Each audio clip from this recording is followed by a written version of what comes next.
Andy Isabella, the first receiver they took out of UMass. Small guy, 5'8", 180 or so pounds, but leads the FBS with the 1,698 yards last year. Blazes a 4.35 at the combine to go with some insane quicks. We saw everyone pigeonholing him into the slot role because of that insane quickness, but then he's got the long speed. He kind of seems to me a complete receiver, even if he's pigeonholed otherwise. What do you think a guy like Kliff's going to do with a talent like this?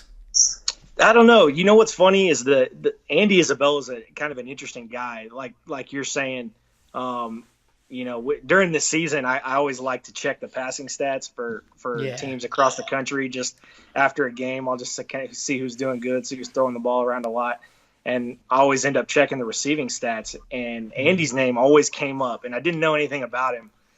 So I just went and checked some highlights like every now and then just to kind of see what this kid from UMass was doing. And kind of like you alluded to, I think he sometimes can get pigeonholed in that, he's like Wes Welker, or always like Danny Amendola or Julian Edelman. Well, I mean, the kid can run, like the 4.35 and the 40.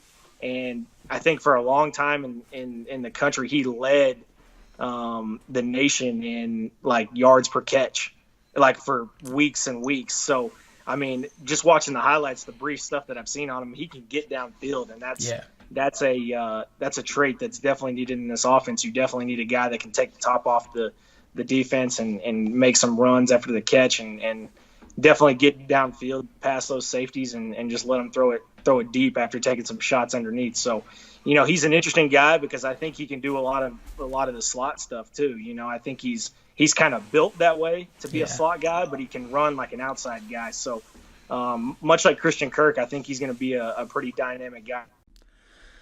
So that's obviously an interesting weapon that he can do so many different things with.